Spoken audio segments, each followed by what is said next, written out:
Tonight's story follows a woman who stayed silent while her sister stole everything that made her impressive, until silence became impossible. My name is Evelyn Carter. I'm 34 years old, and the first time I met my sister's millionaire fiancé, he shook my hand and said, "I've been waiting to meet you."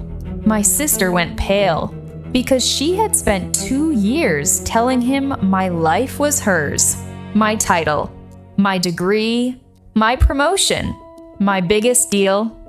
What Madison didn't know was that his company had been trying to close a contract for months, and I was the final approval. Before I tell you what happened at the family reunion, you need to understand something about my family. In the Carter house, there were 2 daughters. Madison was the daughter people noticed. I was the daughter people used. Madison was beautiful in the effortless way people write songs about. Blonde hair that fell perfectly, even when she claimed she had not brushed it.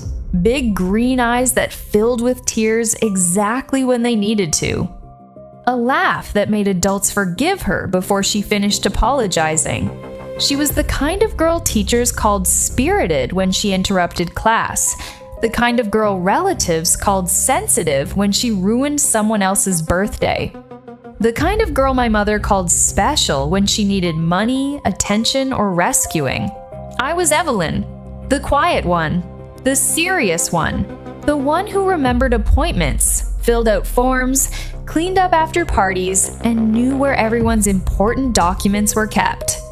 By the time I was 12, I knew my father's insurance password, my mother's pharmacy schedule, Madison's school pickup time, and which drawer held the emergency cash. No one taught me those things. They just expected me to know. My mother used to say, "Evelyn has an old soul." It sounded like a compliment when I was young. It wasn't. It was permission to give me adult burdens and child-sized affection. Madison got comfort. I got responsibility. Madison got patience. I got expectations. Madison got she's still figuring herself out. I got, you know better. My father, Robert Carter, ran a small logistics company outside Columbus, Ohio. Not big enough to make him rich, but big enough to make him feel important. He owned 3 delivery trucks, 2 warehouses, and 1 leather chair in his home office that he treated like a throne. My mother, Caroline, never worked outside the home after Madison was born, but she spoke about sacrifice the way other people speak about degrees. "I gave everything for this family," she would say, usually while asking me to give something more. Madison was 2 years younger than me, but somehow she was always treated as if life had been harder on her. When she forgot homework, my mother said she was overwhelmed. When I forgot a permission slip once in 5th grade, my father said I needed to develop discipline. When Madison failed algebra, she got a tutor. When I got a B+ in chemistry, my mother asked what happened.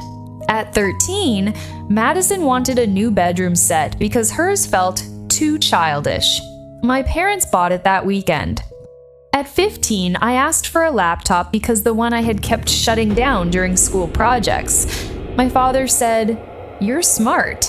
You'll figure something out." I did. I took a summer job at the public library shelving books for $7.25 an hour. I saved for 3 months and bought a used Dell from a college student moving to Chicago. My mother told everyone I was so independent. That word followed me for 20 years. Independent. Responsible. Low maintenance. Easy. Do you know what easy means in a family that plays favorites? It means they can forget you without feeling guilty. Madison's senior prom dress cost $800. My college application fees were a discussion. Madison's first car was a white Volkswagen Beetle with a bow on the hood. I took the bus to community college for my first year because my parents said I needed to learn the value of hard work. The funny thing is, I did. Just not the lesson they thought they were teaching me. I learned that no one was coming.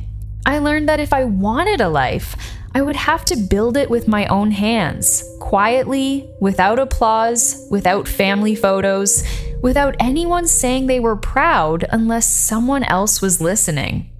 I transferred from community college to Ohio State after 1 year. Business administration, supply chain management concentration, minor in legal studies. Not glamorous.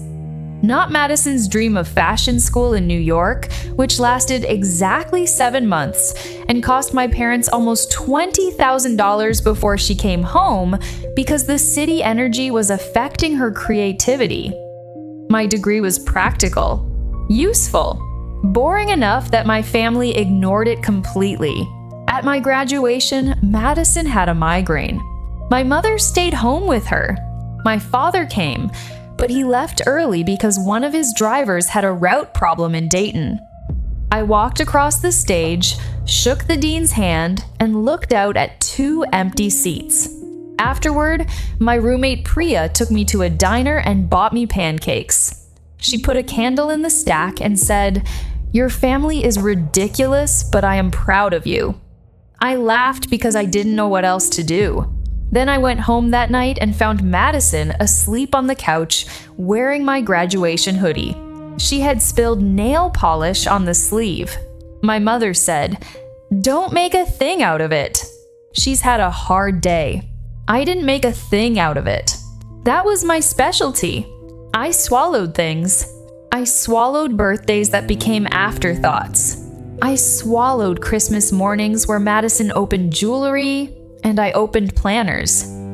I swallowed being introduced as our practical daughter, while Madison was our creative one. I swallowed every dinner where my father asked Madison about her feelings and asked me about his invoices. And then I left, not dramatically. No slammed doors, no speech in the driveway, no tearful confrontation. I got a job in Cincinnati at a regional shipping company as a junior operations analyst. Salary, $48,000 a year. It felt like wealth. My apartment was 600 square feet above a bakery. The windows stuck in winter. The radiator hissed like it was angry. The kitchen floor slanted just enough that if I dropped a blueberry, it rolled toward the fridge. I loved that apartment because everything inside it was mine. The chipped plates, the secondhand couch, the desk I assembled wrong the first time, the silence, especially the silence. For the first time in my life, no one needed me to fix their printer, cover their lie, lend them money, or be understanding. I built a routine. Up at 5:30. Coffee by 5:45. Emails by 6:15. Work by 7:30. I became the kind of employee managers love because I answered before being asked. At 24, I caught a routing error that saved the company nearly $400,000 in penalties. At 26, I was promoted to senior analyst. At 28, I was recruited by Vera Systems, a global procurement and compliance firm based in Chicago. That was the year my life changed. Vera Systems handled supply chain risk for large companies before mergers, acquisitions, major vendor deals, and government contracts. If a company wanted to buy another company, partner with another company, or sign a deal that could cost millions if something went wrong, Vera reviewed the risk. We looked at contracts, insurance, labor disputes, shipping exposure, compliance violations, hidden liabilities. It sounds boring until you realize billions of dollars can turn on one missed line in a vendor agreement. I loved it. Not because it was glamorous, because it was honest. Documents don't care who your mother loves more. Numbers don't get charmed by Madison's smile. A contract says what it says. A signature either exists or it doesn't. A deadline either passed or it didn't. The work made sense to me in a way family never had. I was good at it. Very good. By 32, I was director of strategic vendor compliance for Vera's Midwest division. By 33, I led review on contracts worth more than my father's company had made in its best 10 years combined. My family knew almost none of this. Not because I hid it, because they never asked. My mother called when Madison needed something. My father called when his company needed advice he did not want to pay a consultant for. Madison called when she was between jobs, between apartments, between boyfriends, or between versions of herself. She had tried fashion, event planning, boutique management, luxury real estate assistant work, influencer coaching, and something she called brand storytelling, which seemed to mostly involve taking photos at coffee shops with a laptop open to a blank document. Every time she changed direction, my mother called it brave.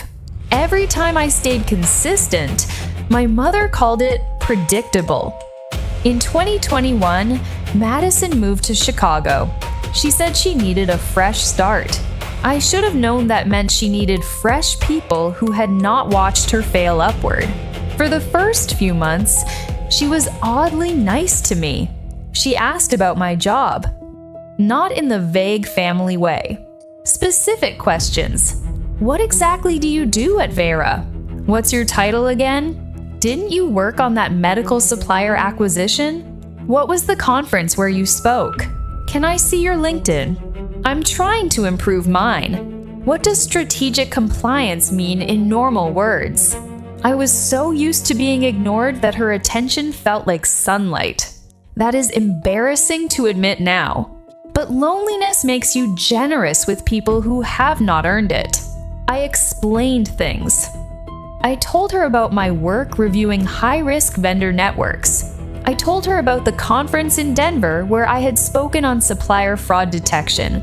I told her about the award Vera had given me after I led a team through a complicated merger review involving 3 countries and 2 regulatory agencies. Madison listened. She took notes sometimes. I thought she was finally seeing me. I thought maybe adulthood had softened something between us. I thought maybe sisters could become friends later after the childhood damage had cooled. What I did not understand was that Madison was not learning about my life. She was collecting it. The first sign came at a charity brunch in Chicago. Madison invited me last minute. She said she had an extra seat and wanted me to meet some of her professional network. I almost said no. I had reports to finish and laundry in the machine. And honestly, Madison's professional network usually meant women with perfect hair discussing wellness brands they did not own. But she sounded excited. So I went. The brunch was at a rooftop restaurant near the river. White tablecloths, champagne flutes, women in soft-colored blazers, men with watches that looked like rent payments.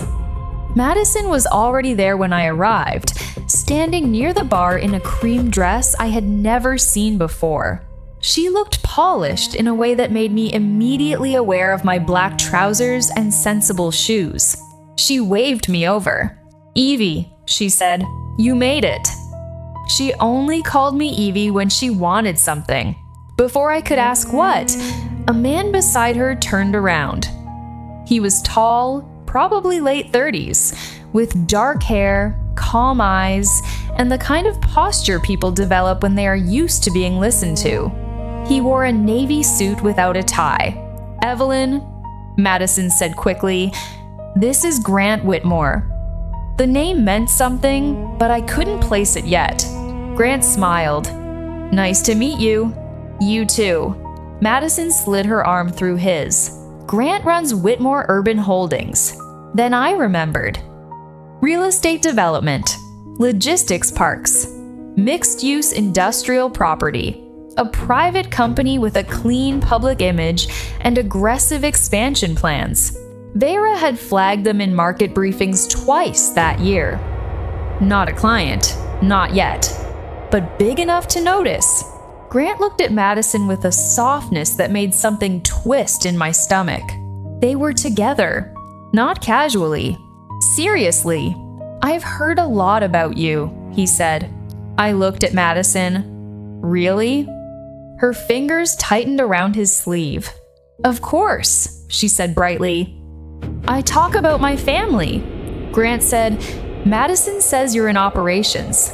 "In compliance," I said. "Strategic vendor compliance." Something flickered in his expression. Madison laughed too quickly. "Evie makes it sound so intense. She's always been the detail person in the family." Detail person. Not director. Not speaker. Not the woman whose work she had been asking about for months. The detail person. I smiled because that is what women like me learn to do in public. We smile while our place is being adjusted downward. "It has its moments," I said. Grant was polite. He asked normal questions. Where I lived, how long I had been in Chicago, whether I liked the city. Madison answered half of them for me. "Evie is more low-key," she said. "Evie doesn't really like attention. Evie is basically married to her spreadsheets." Each comment was small enough to ignore. That was Madison's talent. She never cut you with a sword when a paper edge would do. After brunch, I went home with the strange feeling that I had been invited not as a sister, but as a prop, a background object. Something to make Madison look generous. 3 weeks later, I found the first lie. It was not dramatic. Most betrayals are not dramatic when they begin. They start as a detail that does not fit. I was on LinkedIn, checking a message from a former colleague, when Madison's profile appeared under People You May Know. Her headline read, "Strategic Brand and Vendor Risk Consultant, Supply Chain Storytelling, Emerging Market Strategy." I stared at it. Supply chain storytelling was nonsense, but corporate nonsense is common. I might have laughed and moved on if not for the featured section. There was a photo of Madison standing at a conference podium, except she had not been speaking. I had. It was my Denver conference. She had cropped the image so that the slide behind her was visible, but my name at the bottom of the presentation was blurred. Madison had attended as my guest because she said she wanted to understand my world. The caption read, "Grateful to share insights on supplier risk, ethical procurement, and modern compliance leadership." My hands went still on the keyboard. I clicked through. Another post. A photo of a glass award on a table. My award. Not stolen physically. It still sat on the shelf in my office. But she had photographed it during a dinner at my apartment and posted it with the caption, "Sometimes the quiet work behind major deals finally gets recognized. No name, no direct claim. Just enough." A third post referenced leading a cross-border merger compliance project. That was my project. A fourth described building a vendor risk framework from scratch for a healthcare acquisition. Mine. Each post stopped just short of an outright lie. That was why they were dangerous. She was not saying, "I am Evelyn Carter." She was doing something easier. She was becoming a version of herself built out of my achievements. I called her. She did not answer. I texted, "Madison, why are you posting my conference and work details like they're yours?" 3 dots appeared, disappeared, appeared again. Then, "Evie, calm down. It's just personal branding." I typed back, "You used my award." She replied, "I didn't say it was mine." I stared at the screen. Then, another message. "You're being weirdly possessive over corporate stuff. I'm trying to build a career. I thought you'd be supportive." There it was. The old family language in a new dress. Supportive meant silent. Difficult meant noticing. Selfish meant setting a boundary. I called my mother. I don't know why. Maybe some part of me still believed evidence mattered to her. She answered while loading a dishwasher. I could hear plates clinking. Hi, honey. Everything okay? Madison is using my work on LinkedIn. A pause. What do you mean, using? I explained. My mother sighed before I finished. Not the sigh of concern. The sigh of a woman preparing to defend the child she had already chosen. Oh, Evelyn, she probably just admires you. She cropped me out of my own conference photo. Well, maybe she didn't think you'd mind. You're not very public about these things. That doesn't make them hers. No one is saying they're hers. She is. Did she specifically say that? I closed my eyes. My mother had been waiting for that technicality her whole life. No, I said. She implied it. Then maybe give your sister a little grace. She's finally finding her footing, and you know how hard it's been for her. There it was again. Madison's hardship. A country with no borders and endless funding. What about how hard I worked for those things? My mother went quiet. Then she said, gently, Evelyn, you already have the career. Let Madison have a little confidence. Let Madison have my childhood in 3 words. I hung up before I said something I could not unsay. For 6 months, I watched Madison become me in pieces. She updated her profile. She started calling herself a risk strategist. She posted about high-stakes negotiations when I knew she had never negotiated anything more complicated than a lease extension. She shared articles about procurement ethics and wrote captions using phrases I had said in my own kitchen. Reputation lives in the supply chain.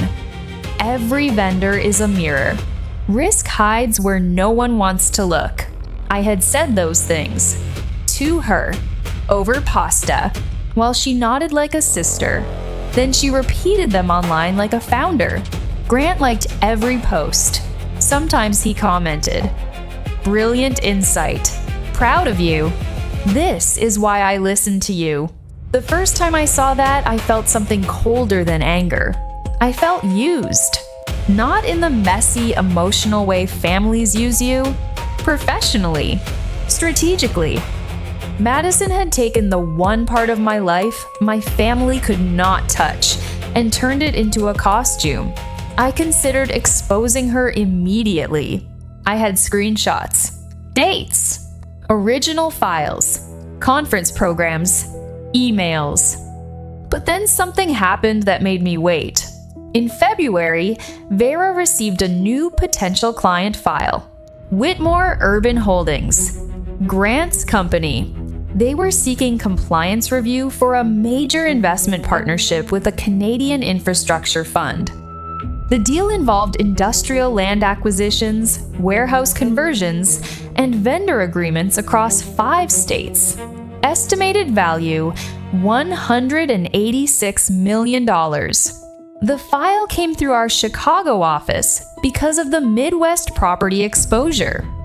My boss, Daniel Cho, called me into his office. "You know Whitmore?" he asked. "I know of them. Any conflict?" I paused. "My sister is dating Grant Whitmore." Daniel looked up from the file. "Seriously?" "Yes." "Are you involved with him socially?" "I met him once. Briefly." "Can you remain objective?" "Yes." He studied me for a moment. Daniel was not warm, but he was fair. The kind of manager who noticed everything and commented on almost nothing. "Then you lead the initial review," he said. "But disclose the relationship in writing and keep everything documented. If it gets complicated, we reassign." It won't. I believed that when I said it. 3 days later, Grant emailed me. Not through Madison, through Vera. "Dear Miss Carter, I understand you will be leading the compliance review on the Whitmore Urban Holdings partnership file. I look forward to working with you. Best, Grant Whitmore." professional, clean, normal. I replied the same way. Dear Mr. Whitmore, thank you. My team will send the preliminary document request by end of day. Regards, Evelyn Carter. For the next month, I reviewed his company. Quietly, thoroughly. Grant was responsive, prepared, and much smarter than Madison had probably expected him to be. He answered questions directly. He did not charm when he needed to document. He did not get defensive when we flagged concerns. I respected that. And that made the situation worse, because as the review continued, I realized Grant had built his trust in Madison partly on expertise she did not have. He referenced conversations they had supposedly had about vendor exposure. He mentioned a risk matrix she had helped him think through. He said once during a call, Madison always says weak contracts reveal weak cultures. My sentence. I had said that to Madison in my apartment while opening a bottle of cheap red wine because she had asked why I cared so much about indemnity clauses. I wrote it down in my notes, not because it affected the deal, because I knew the day would come when Madison would deny everything. People like my sister do not fear truth. They fear records. So I kept records. Screenshots of her posts. Dates of conversations, copies of my original presentations, metadata from the Denver conference deck, photos from my apartment showing the award on my shelf months before she posted it. Nothing illegal, nothing dramatic, just proof, quiet proof, the kind that waits. Around that time, my Aunt Lydia called me. Lydia was my father's older sister. She lived in Dayton, wore bright scarves, and had been quietly disappointed in my parents for as long as I could remember. She did not interfere often, but when she did, she came with receipts. Evelyn, she said, are you sitting down? I can be. I had lunch with your mother. That sounds painful. It was. Madison is engaged. I closed my laptop. To Grant? You knew about him? I met him once. Well, apparently he proposed last weekend. I waited. Lydia exhaled. Your mother says they're announcing it at the reunion. Every June, the Carter family held a reunion at a rented lodge near Lake Hope.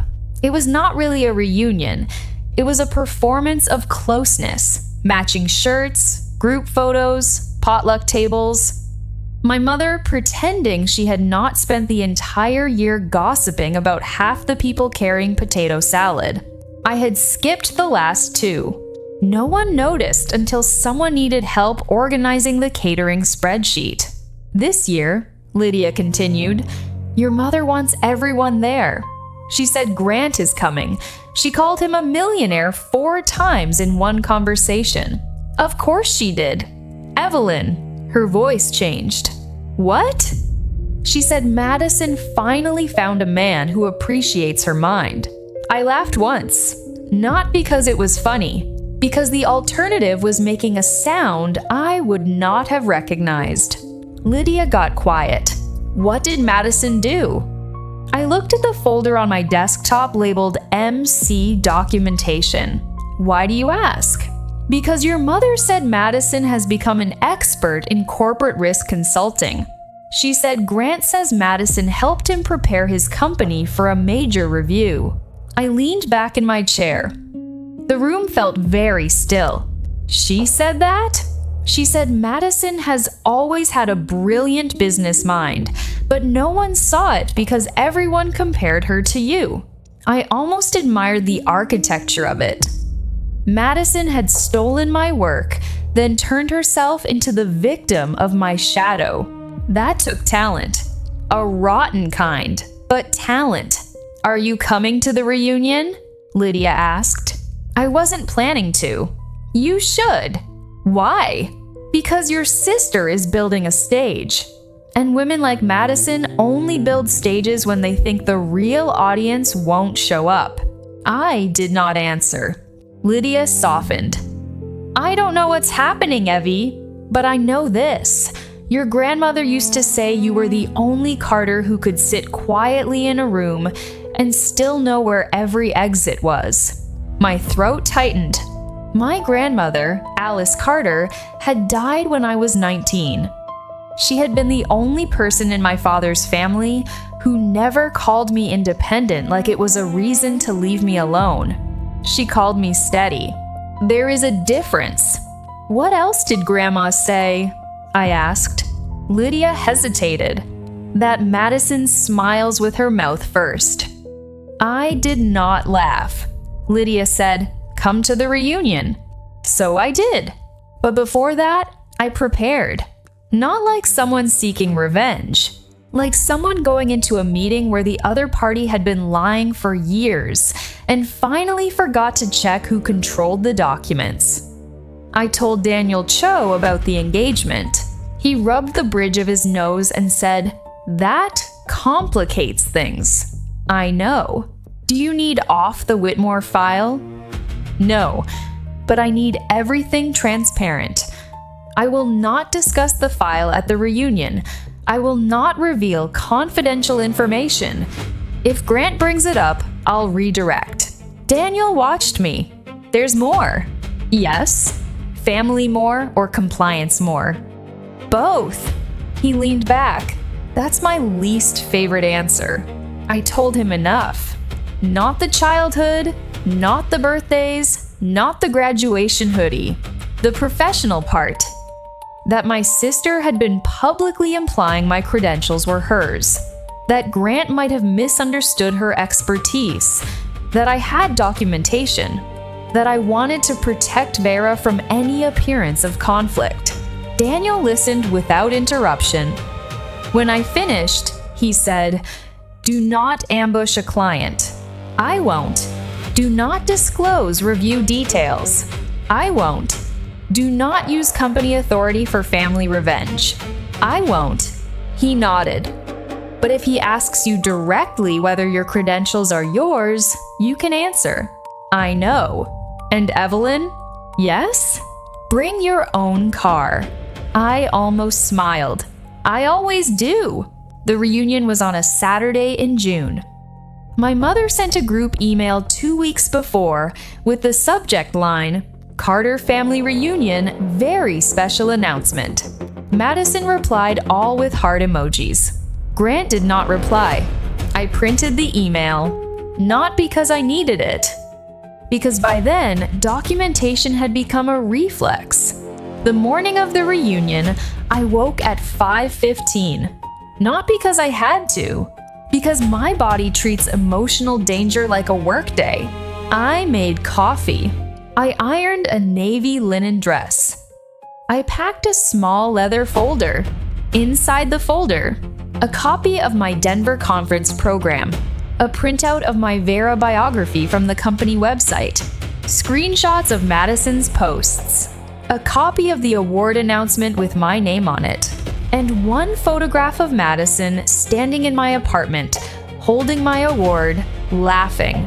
I had taken it the night she asked what the award was for. I wondered if she remembered. Probably not. People like Madison rarely remember the moment they pick up the knife, only the moment someone notices the wound. I drove 3 hours to Lake Hope. The lodge sat at the edge of a wooded park, all dark beams and stone fireplaces. Children ran across the lawn. Someone had hung a banner between 2 trees. Carter family rooted in love. I sat in my car for a full minute looking at it. Rooted in love. My family loved phrases that required no evidence. I stepped out. My cousin Ben saw me first. "Evelyn!" he shouted. "You came!" That was the thing about being absent from family events. People greeted you like a surprise guest at your own bloodline. I hugged him. Then Aunt Lydia appeared in a turquoise scarf and sunglasses too large for her face. She looked me over once. "Good dress." "Hello to you too." "Good folder." "You can see that?" "Honey, I can see tension through walls." She squeezed my hand. Madison is inside. And Grant? With her. Parents? Orbiting. That sounded right. I walked into the lodge. The main room smelled like barbecue, sunscreen, and old wood. Folding tables lined the walls. Cousins clustered near coolers. My father stood by the fireplace telling a story with one hand in his pocket. My mother moved through the room adjusting tablecloths no one cared about. And Madison stood near the windows. She was wearing a pale blue dress and a diamond ring large enough to have its own weather system. Beside her stood Grant Whitmore. He looked exactly as he had at the brunch. Calm, polite, expensive without trying. Madison saw me. For 1 second, her expression cracked. Not much, just enough. Then she smiled. Evie. My mother turned. Oh, Evelyn, you made it. She sounded pleased and inconvenienced. My father looked surprised, then quickly rearranged his face into warmth. There she is, he said. Our busy girl. Busy girl. Not director, not woman. Girl. I kissed my mother's cheek because I was not there to start early. Madison hugged me with one arm. Her perfume was sweet and sharp. I didn't know you were coming, she whispered. I was invited. Right. Of course. Grant stepped forward. Evelyn. I held out my hand. He took it. And then the moment happened. He looked at my face. Really looked. Then he said, with genuine warmth, I've been waiting to meet you. Madison's hand tightened around her cup. My mother beamed. Oh, that's so sweet. Madison talks about her sister all the time. Grant smiled, but his eyes were still on me. I imagine she does. There was something in his tone I could not read. Madison rushed in. Evie works in compliance too. Kind of adjacent to what we've been dealing with, right, Grant? Too adjacent. I looked at my sister. She was trying to lower me before he placed me. Old habit. New stakes. Grant said, actually, Evelyn is leading our review. The room did not go silent. Not yet. Only the people closest to us heard. My mother blinked. What review? Madison laughed. Work stuff. Boring. Grant looked at her. Not boring. My father stepped closer. Evelyn is leading something for you? Grant nodded. Vera Systems is reviewing our partnership file. Evelyn is the director assigned to it. Director. The word landed like a glass set down too hard. My mother looked at me. Director? I smiled slightly. Yes. Madison's face had gone pale under her makeup. Grant continued, unaware or perhaps very aware. Your sister has been excellent. Thorough. Terrifyingly precise. Aunt Lydia made a small sound behind me that might have been a cough and might have been joy. My father looked confused. I thought Madison was helping you with that. There it was. The first crack in the floor. Grant turned to Madison. She's been helpful in conversations, yes. Madison recovered quickly. I never said I was doing the formal review, Dad. Don't be weird. My mother laughed too loudly. Of course not. Men hear what they want. Grant did not laugh. Neither did I. The reunion moved forward because family gatherings are very good at stepping around obvious blood. People ate. Children shouted. My mother asked Madison to show the ring to Aunt Paula for the 4th time. Grant took a phone call outside. I helped Lydia carry lemonade to a table because my body still defaults to usefulness in hostile environments. At 3 o'clock, my mother clapped her hands. Everyone, before dessert, we have a very special announcement. Madison glowed. She had always been good under lights. Grant stood beside her, smiling politely. My father raised a plastic cup of iced tea, my mother began. As many of you know, our Madison has had such an incredible year. She has grown so much professionally and personally, and we are just so proud of the woman she has become. I stood near the back of the room beside Lydia. Folder under my arm? Not open. Not yet, my mother continued. And now she and Grant are engaged. Applause. Cheers. Madison held up her hand. Grant kissed her temple. I watched him. He looked happy, but not relaxed. Interesting. My father took over. Grant, we're thrilled to welcome you into this family. Madison has always been our bright light. Creative, passionate, brilliant in ways that don't always show on paper. He chuckled. Unlike Evelyn, who was born with a spreadsheet in her hand. A few relatives laughed. I did not. Grant's eyes moved to me. My father continued. But Madison, she understands people. She understands big ideas. She's been advising Grant on business matters, helping him think through complicated deals, and I just think it's wonderful that he found someone who sees the world the way he does. Madison's smile trembled at the edges. I could have let it pass. That is what I had done my whole life. Let the small insult pass. Let the big lie pass. Let Madison have confidence. Let Madison have attention. Let Madison have the room. But then my mother said, "And Evelyn, I hope you don't mind me saying this, but maybe you can learn something from your sister. Sometimes success isn't just titles and offices. Sometimes it's knowing how to inspire people. There are sentences that do not sound violent until they hit the oldest bruise." I felt Lydia turn toward me. I looked at Madison. She was staring at the floor, not ashamed, afraid, because she knew. Finally, she knew I had reached the line. I walked forward, not fast, not dramatic, just enough that the front of the room noticed. "Mom," I said. My voice was calm. She smiled with warning in her eyes. "Yes, honey? I need to clarify something." The room shifted. My father frowned. "Can this wait?" "No." Madison whispered, "Evie." I looked at her. "No."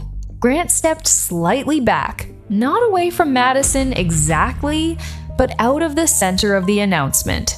"Smart man." My mother's smile hardened. "Evelyn, this is not the time." "That's what you said at my graduation." Aunt Lydia inhaled. My mother blinked. "What?" "You said it wasn't the time when I asked why you and Madison weren't there. You said Madison had a migraine and this was not the time to make it about me." My father said, "Evelyn." I turned to him. "You said the same thing when Madison wore my graduation hoodie and ruined it. You said not to make a thing out of it." Madison's face flushed. "This is insane," she said softly. I looked at her. "No, Madison. What's insane is spending 2 years wearing my career like a dress and hoping I would be too polite to ask for it back." The room went quiet then, fully quiet. The kind of quiet where even the children sense adults have stopped pretending. Madison said, "I don't know what you're talking about." Of course. I opened the folder. Not all the way. Just enough. "You used my Denver conference photo." Her eyes flickered. "You posted my award." Grant looked at her. "You repeated my work stories to Grant." "That's not..." "You told him you built a vendor risk framework for a healthcare acquisition." Grant's expression changed. Slowly, I looked at him. "That was my project. Vera assigned it to me in 2022. I presented the framework in Denver. Madison attended as my guest." Madison shook her head. "You're twisting this." I removed the first page. The conference program, my name, my title, my session, I placed it on the dessert table between a bowl of fruit salad and a tray of brownies. Then the award announcement. Then the screenshot of Madison's post. Then the original photo. I did not scatter them. I arranged them neatly. That mattered. Documents deserve order. Madison's voice sharpened. You printed my LinkedIn? Yes. That's creepy. No, it's dated. A few relatives looked down quickly. Grant stepped toward the table and picked up the conference program. He read it. Then the screenshot. Then the award announcement. His face did not show anger at first. It showed calculation. The painful kind. The kind people do when they are replaying conversations in their head and finding someone else's fingerprints on every sentence. Madison, he said quietly. She turned to him. Grant, this is family stuff. Evelyn has always been jealous and no. One word. Flat. Clean. He held up the screenshot. You told me this was your conference. I said I went to a conference.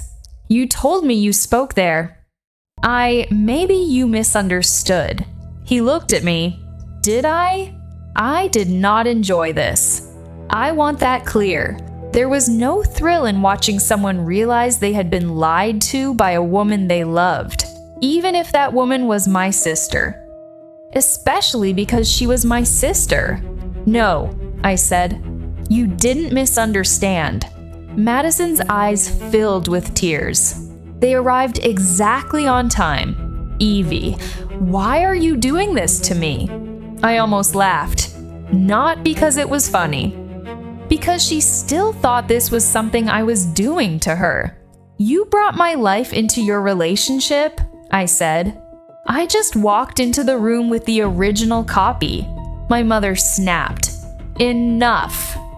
She stepped between us like she could still rearrange reality by blocking the view. This is cruel, Evelyn. Your sister is getting engaged. Couldn't you let her have one day? There it was again. Let Madison have. I turned to my mother. She has had my birthdays, my graduation, my parents' attention, my apartment when she needed to stay rent-free for 6 weeks and left without paying the utility bill, my stories, my work, my words. My voice stayed calm. That's the problem, Mom. You keep asking me to let Madison have things that were never yours to give. My father's face darkened. Watch your tone. I looked at him then. Really looked. At the man who had called me responsible when he meant useful, who had borrowed money from me during a cash flow problem in 2019 and never mentioned repayment, who had once told me Madison needed encouragement and I needed humility. My tone is the only thing in this room that has been controlled for 34 years. No one spoke. Grant set the papers down. Madison, he said, is there anything else? She wiped one tear. What does that mean? It means if Evelyn's work was not yours, I need to know what else wasn't. My mother said, Grant, surely this can be discussed privately. Grant did not look at her. What else? He repeated. Madison's mouth opened, closed, opened again. Then she said the sentence that ended everything. I only did it because she never needed it. I felt that line pass through the room.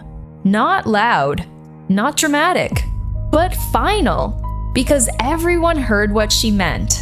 I had success, so my success was available. I had discipline, so my effort was common property. I had survived being overlooked, so being overlooked had become my role.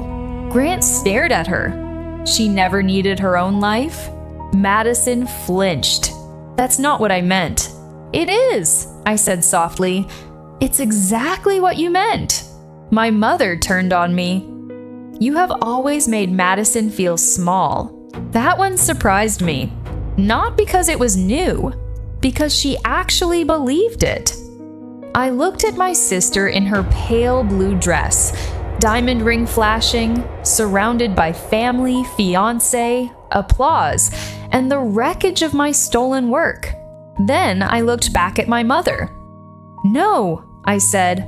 Madison felt small, standing next to something she didn't earn. "That's not my fault." Grant picked up the screenshot again. "Evelyn," he said, "I owe you an apology." I shook my head. "You don't. You were lied to." I still should have asked more questions. "That makes two of us," I said. Madison looked at him sharply. "Grant." He took a breath. "I need space." Her face collapsed. "You're embarrassing me." He looked around the room. For the first time, I saw embarrassment on his face. Not because of me. Because he had understood he had been placed in someone else's costume drama and asked to clap. "I'll call you later," he said. Then he walked outside. Madison followed him halfway, but my mother grabbed her wrist. "Let him cool down." Aunt Lydia muttered, "That ship is on fire, Caroline." My mother shot her a look. Lydia lifted both hands. "I said what I said." I gathered my papers. My father stepped toward me. Was this really necessary? I slid the pages back into the folder. "Yes. You humiliated your sister." I looked at Madison. She was crying now, but not the way people cry when they are sorry. The way people cry when consequences arrive before they have prepared a speech. Then I looked at my father. "No," I said. I corrected the record. Humiliation is what happens when the record was a lie. That was when Madison said, through tears, "You always thought you were better than me." I paused. Because once that accusation would have worked, it would have sent me spiraling into explanation. "No, I don't. No, I love you. No, I'm not trying to make you feel bad. No, please understand me. Not anymore." I turned to her. "I never thought I was better than you, Madison." Her face softened slightly, like she expected comfort. I gave her truth instead. "I just got tired of watching you become me because being yourself wasn't enough." The room held its breath. Madison whispered, "I hate you." I nodded once. "I know." Then I delivered the line I had not planned. It came from somewhere old and tired and finally awake. "You performed my life. I lived it. No one moved. Not my mother. Not my father. Not Madison. Not the cousins, pretending not to listen. Not Aunt Lydia, who had one hand pressed to her chest like she was trying to hold back applause. I walked out before anyone could turn my exit into another family discussion. Outside, Grant was standing near the edge of the parking lot, phone in hand. He looked up when he saw me. "I'm sorry," he said again. "You said that. I mean it. I know." He looked toward the lodge. I ended the engagement. I did not react. Maybe I should have. But by then, I was tired in a place sleep couldn't reach. That's between you and Madison. I also need to talk to Vera. That made me look at him. About what?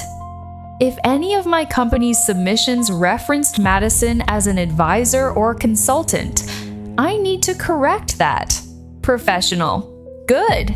Email my team, I said. Not me directly. Keep the file clean. He almost smiled. Still final approval? Yes. Fair. He hesitated. For what it's worth, she didn't fool me because she was brilliant. I waited. She fooled me because the things she said were brilliant. That hurt more than I expected. Because they were mine. He seemed to realize it. I'm sorry, he said a third time. This time, I nodded. Then don't waste them. I got in my car and drove away before my mother could come outside. She called me 11 times that night. I did not answer. My father called twice. Madison sent one text at 10:42 p.m. "You destroyed my life." I looked at it for a long time. Then I typed, "No." I took mine back. I did not send it. Some replies are only for the person you used to be. I deleted the message and turned off my phone. The next Monday, Grant's company submitted a formal correction to Vera. It listed Madison Carter as having no advisory, consulting, operational, compliance, or strategic role in Whitmore Urban Holdings. Clean. Direct. Embarrassing, probably. Necessary, definitely. Daniel Cho walked into my office at 9:30 holding the memo. "Well," he said. "Well, family reunion? Memorable." He set the memo on my desk. "Do I need to reassign the file?" "No." "Are you sure?" "Yes." He studied me. Then he nodded. "Your preliminary review was right, by the way. Their vendor exposure in Illinois needs mitigation before approval." "I know." He almost smiled. I assumed. 2 weeks later, Whitmore Urban Holdings accepted every mitigation requirement we recommended. The deal moved forward, delayed but intact. Grant remained professional. Madison did not. She deleted her LinkedIn posts first. Then her entire profile. Then she reactivated Instagram and posted a black square with the caption, "Healing from betrayal is not linear." My mother liked it. Of course she did. A week after the reunion, my mother came to Chicago. She did not ask. She informed me by voicemail. "Evelyn, your father and I are coming Saturday. We need to talk as a family." I texted back, "That doesn't work for me." She replied, "This has gone far enough." I wrote, "Yes, it has." Then I blocked her for the weekend. Not forever, just long enough to learn what peace sounded like without her knocking on the door of it. Aunt Lydia called Sunday. "You alive?" "Yes." "Good. Your mother drove to Chicago anyway." I closed my eyes. Of course she did. She called me from a hotel lobby furious because you wouldn't answer. "What did you say?" I said maybe she should try respecting a boundary before expecting access. I smiled for the first time in days. How did she take that? Like a woman allergic to mirrors. Lydia told me the family had split into camps. Some people thought I had been cruel. Some thought Madison had gone too far. Most were quietly rereading old memories with new lighting. Cousin Ben texted me an apology for laughing at my father's spreadsheet joke. Aunt Paula sent me a message saying she had always wondered why Madison suddenly sounded like she had gone to business school. My father sent a check for the money he had borrowed in 2019. No note, just a check. I deposited it. I am not above closure with routing numbers. Madison and Grant never got back together. That was not my goal. I want to be honest about that. I did not walk into the reunion trying to end her engagement. I walked in trying to stop her from marrying a man under a false version of herself that used my life as scaffolding. There is a difference. 1 month later, Madison emailed me. The subject line was, "I don't know how to fix this." I almost deleted it. Then I read it. It was not an apology. Not really. It was 3 paragraphs of explanation. How hard it had been growing up in my shadow. How everyone expected her to be charming because I had already claimed smart. How she only borrowed details at first because she wanted Grant to respect her. How it got out of hand. Borrowed. That word. As if my life was a cardigan, she forgot to return. At the bottom, she wrote, "I know you probably hate me, but I need you to understand I never meant to erase you." I replied with 4 sentences. "Madison, you did not grow up in my shadow. You grew up in the spotlight and still reached for the lamp I built in the dark. I don't hate you, But I am done making myself smaller so you can feel real. Evelyn, she did not respond. My mother did. 3 hours later. How could you send something so cruel to your sister? I laughed then. Alone in my kitchen, holding my phone over the sink, I laughed so hard I had to sit down. Not because anything was funny, because after 34 years, my mother still believed Madison's pain was proof of my wrongdoing. I did not answer. 2 months passed. Summer turned heavy. Chicago smelled like hot pavement and lake wind. I worked. I slept. I went to therapy every Thursday at 6 p.m. with a woman named Dr. Ellis, who had silver hair and did not let me intellectualize my feelings for more than 10 minutes at a time. She asked me once, "What did your sister actually steal?" I gave the obvious answers. My work, my reputation, my words. Dr. Ellis waited. Therapists are dangerous that way. Finally, I said, "She stole the possibility that my family would ever see me clearly." Dr. Ellis nodded. Then she said, "Did they see you clearly before?" I hated that question because the answer was no. Madison had not changed my family. She had revealed them. There is grief in that. Not dramatic grief, not funeral grief, something quieter. The grief of realizing the door you kept knocking on was painted onto a wall. In September, Vera offered me a promotion. Vice President of Vendor Integrity. New office. New team. New salary that would have made 22-year-old me sit down on the floor. Daniel told me in his office, "You earned this." I waited for my body to deflect it. To say, "It was a team effort." To say, "I got lucky." To say, "Are you sure?" Instead, I said, "Thank you," and meant it.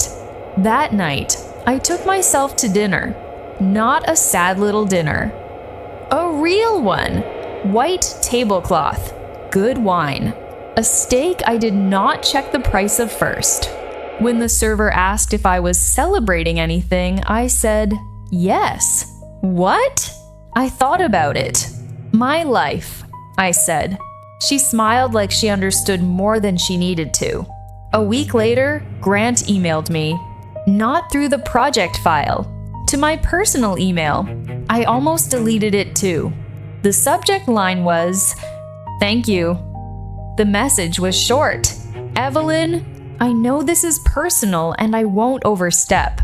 I just wanted to say thank you for telling the truth at a cost to yourself. I have spent the last few months reviewing what I ignored because I wanted to believe a beautiful story. That is on me. The Whitmore deal closed last week. Your team made it stronger. I hope you're well. Grant." I read it once. Then I archived it. No reply. Some doors do not need to open just because someone knocks politely. In October, Aunt Lydia invited me to Dayton for dinner. Not a reunion, she promised. No matching shirts, no announcements, just food. I went. She made roast chicken, overcooked green beans, and lemon pie. After dinner, she brought out a cardboard box. "I was cleaning out Mom's things," she said. "My grandmother's things. She left this for you." The box was small. Inside was a stack of old recipe cards, a silver bookmark, and a folded letter with my name on it. My hands froze. Lydia touched my arm. I didn't read it. The envelope was yellowed at the edges. Evelyn, in my grandmother's handwriting. I opened it carefully. "Dear steady girl." That was the first line. Not independent. Not responsible. Steady. I had to stop reading for a moment. Lydia pretended to adjust something in the kitchen. I kept going. My grandmother had written the letter when I was 17, right before she died. She wrote that she had watched me carry too much in a house where carrying was mistaken for character. She wrote that Madison was loved loudly because she demanded it, and I was loved lazily because I allowed it. Then she wrote the sentence I still keep framed on my desk. Do not confuse being easy to love with being easy to overlook. I read it 3 times. Lydia sat across from me. She saw you, she said. I nodded. I couldn't speak yet. That letter became my healing object. Not a cedar box. Not a sealed will. Not a dramatic inheritance. Just a grandmother's letter that told the truth before anyone else was ready. That is the thing about quiet karma. People think it arrives as punishment.